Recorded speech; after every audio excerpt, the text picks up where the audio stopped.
Hello and welcome to the Courageous Nerd YouTube channel for another interview. I'm Connor and joining me today is actor Garfield Wilson to chat about his role as Kaffey in TNT's hit series Snowpiercer. We also discussed Garfield appearing in a new series produced by Lorne Michaels, the creator of SNL, among other topics. If you enjoy this interview or any of the others on the channel, please be sure to like and subscribe.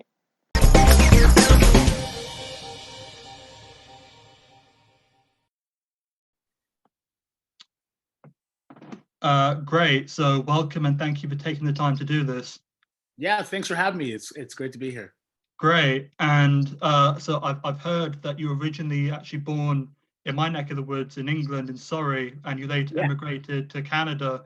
So I suppose, like, how much of your environment where you grew up affected your decision to pursue performing? Like, was it always a passion, or did where you grow up kind of help shape it? That the seed of performing was planted way back when ever since I could remember being a young person in England. Mm. And that was my dad bringing home a Jackson 5 album Mm. and me thinking that the little guy in front, Michael Jackson, I could be that person because my afro is almost similar. Mm. And then moving to Canada, that passion never left. And then my interest in school gravitated toward performing arts, like being in the choir or being in the drama club. And it just organically progressed from there, and I took bits of time to pursue other interests like sports and other things. But ultimately my eye was always on the prize of Yeah. performing. Yeah. Yeah, and just kind of jumping ahead in your timeline of your career a bit, you appear as Jackboot Kaffey in Snowpiercer on TNT, and I suppose how would you describe that character in the series for anyone who might be unfamiliar? Well, I mean, it's the series is a post-apocalyptic world that we're living in, where the entire planet, the surface of the planet is on ice basically, and Mm. temperatures are as low as 118 degrees, so it's uninhabitable. And the only place where there's life is on this train called the Snowpiercer that goes around the world constantly. And it's sort of like this modern day Noah's Ark. And there's different class systems. And the Snowpiercer was created by a man named Wilford. And he created this world. And just like the world we live in, there's a class structure. There's first class, there's second class, there's middle class, and then there's common folk, which is called the tail, Mm. the actual tail of the train. And there's a government system. There's penalties. There's perks. And in order to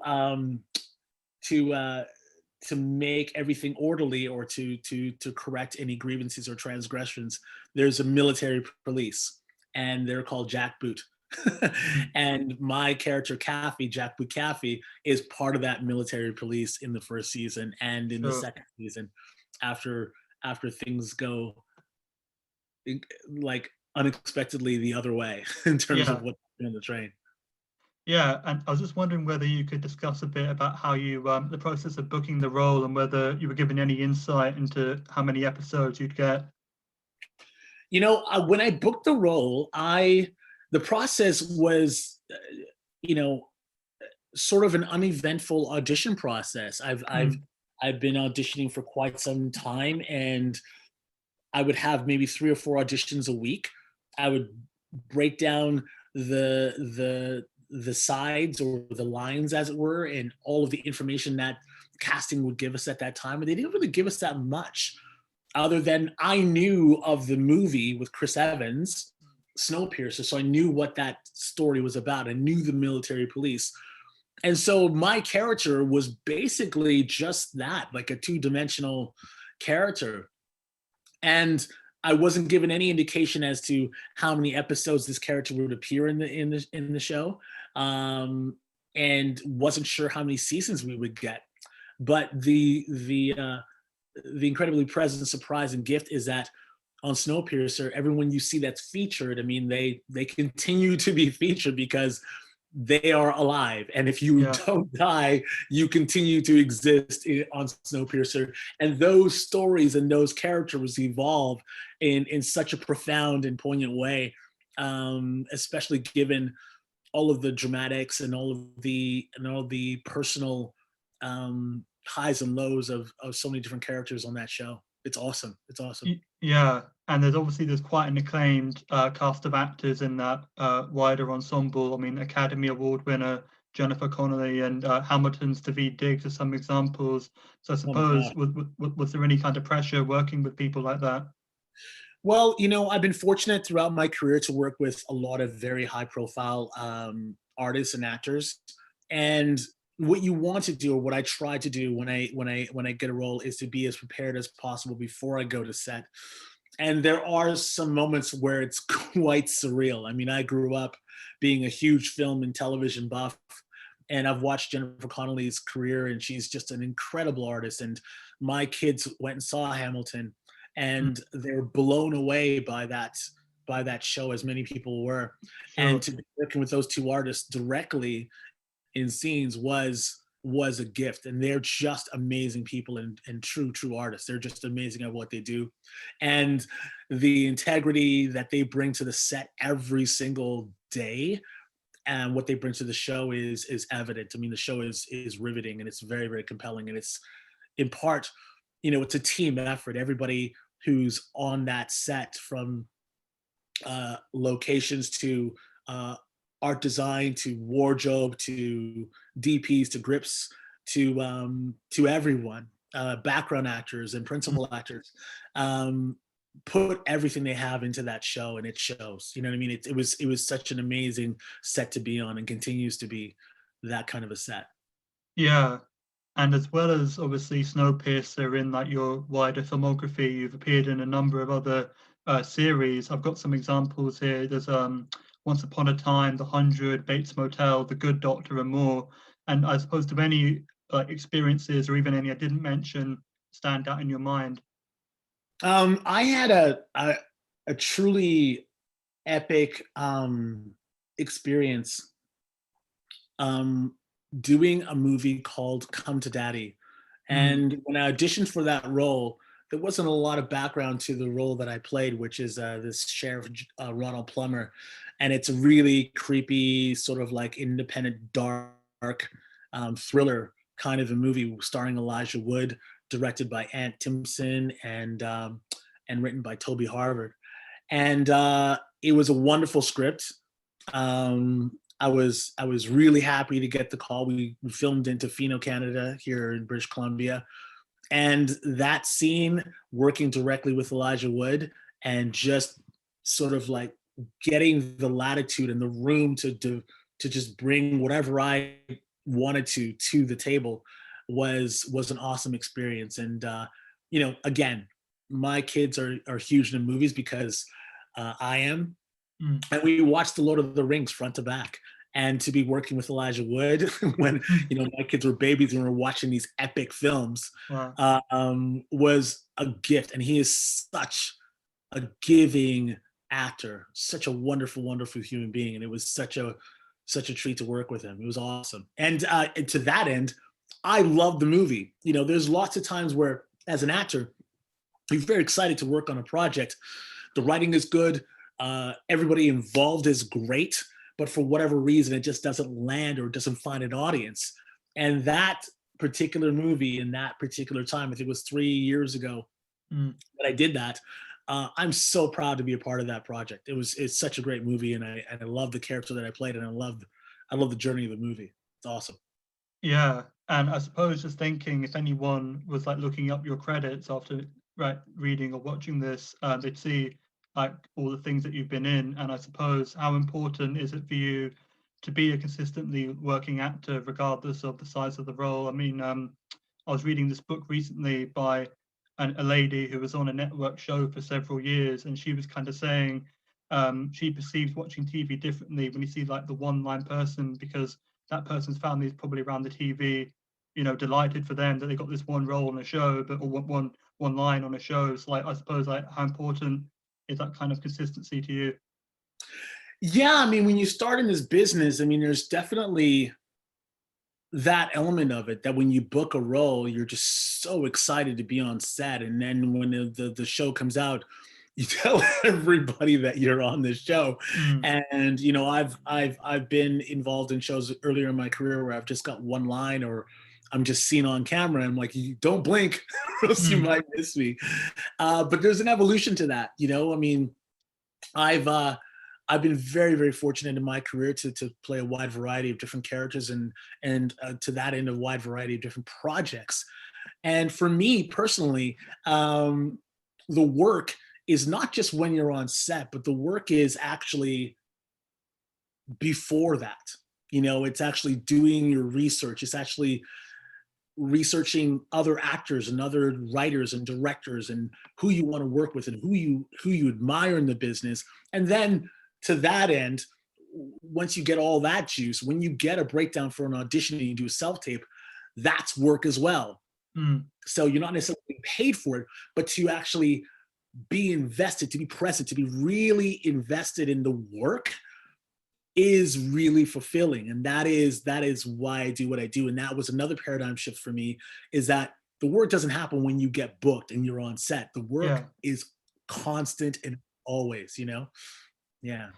Yeah, and near the end of last year, it was reported that Lorne Michaels is doing a new comedy musical series, which you're actually a part of. So I suppose, what can you tell us about that, and your involvement in it? That was an absolute gift. I wasn't expecting that call. And that is going to be a very, very unique show. Mm, That's like they have said, is a musical comedy involving some of the greatest artists I've ever worked with: Alan Cumming, uh, Cecily Strong, yeah, Keegan Keegan Michael Michael Key. Key. Yeah. Oh my gosh! Oh my gosh! I'm huge fans of these people. Mm, Barry Sonnenfeld, who's directing; Cinco Paul, who directed or created Despicable Me. The list goes on and on. We have some Broadway stars on that show that are just Tony Award winning Broadway stars. You know, and the character that I play is the supporting role in this magical town called Schmigadoon. mm, I think it comes out this April, somewhere right. around April, May, on Apple TV, and I cannot wait to see it. It's 6 episodes or 7 episodes, and it's just an epic journey. And I cannot wait. It was one of the most gratifying and most awe-inspiring experiences I've had, because there's not a lot of projects that come around that are like that. It's so unique and so brilliantly done.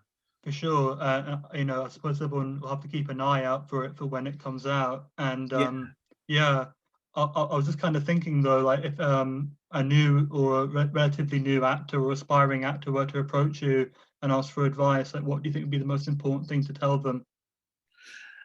Don't get distracted or destabilized by the beast that is the industry. Do you know what I Mm, mean? It can really prey on your insecurities, your self confidence, and your self esteem.